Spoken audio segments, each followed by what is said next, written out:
Hello বন্ধুরা, আসসালামু আলাইকুম। আজকে আমার মাকে নিয়ে আমার বাইক রাইডের এক্সপিরিয়েন্স।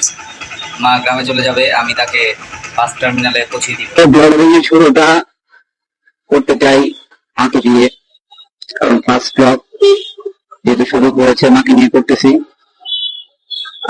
মা আসছিল আমার বাসায়, প্রায় অনেকদিনই থাকলো, ঈদের পর গিয়ে নিয়ে আসছিলাম।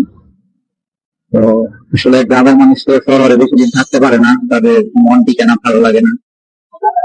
তো ওর সঙ্গে নিয়ে হচ্ছে আজকে গাড়িতে উঠিয়ে দিব। এখন বাইকে করে আমরা যাচ্ছি বাস টার্মিনালে। চলুন যাওয়া যাক। সেই সকালবেলার এই টাইমটাতে রাস্তা খুবই যানজট থাকে। এখন মনে হয় 8টা সাড়ে 8টার মতো বাজে। অফিস আওয়ার শুরু, অফিস টাইম। তীব্র গাড়ির চাপ বা যানজট হালকা বলা যেতে পারে, এই রুটটা এরকম জ্যাম থাকে না। যাই হোক, একটা জিনিস কি, এখন আপনি যখন কিছু করবেন মানুষ আপনার অনেক সমালোচনা ও নিন্দা প্রতিক্রিয়া জানান। আসলে প্রযুক্তির ব্যবহার ভালো দিকে রয়েছে, খারাপ দিকে রয়েছে। ভালো দিকটা যদি বলি, আমি গতকালকে চ্যাট জিপিটি কে বললাম যে আমি আমার মাকে বাইকে করে বাস টার্মিনালে নিয়ে যাবো, বাস উঠানো দেওয়ার জন্য উনি গ্রামে যাবো। তো আমি এই বিষয়ে ওনাকে নিয়ে একটি ব্লগ বানাতে চাই।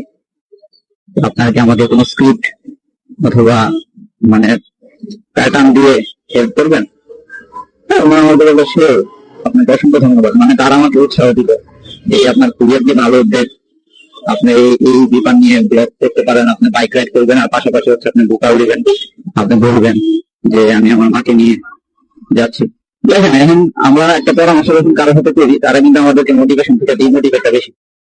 তারা বলে যে সে ব্লগ টেক করে কি হবে, এইসব হবে না, এই এই সমস্যা ওই সমস্যা। উৎসাহ দেওয়ার মানুষটা দুনিয়াতে কম। কিন্তু দেখেন, চ্যাট জিপিটি আমাকে এমন ভাবে উৎসাহিত করলো যে খুবই ভালো উদ্যোগ। হ্যাঁ, এই যে আপনি করতে পারেন। এখন তারা আমার স্ক্রিপ্ট দিয়ে দিচ্ছে যে কিভাবে কিভাবে যাবেন, ভালো লাগছে। কিন্তু স্ক্রিপ্ট করার থেকে নিজের ভিতর থেকে যে কথাগুলো আসবে এগুলো কিন্তু আমার আসলে ভিতরে কথায় আমি ব্লগিং শুরু করতে পারতেছি। ফার্স্ট ভিডিও যেটা আমার দারুদ চান ইউটিউব চ্যানেল এবং ফেসবুক পেজে যাবে।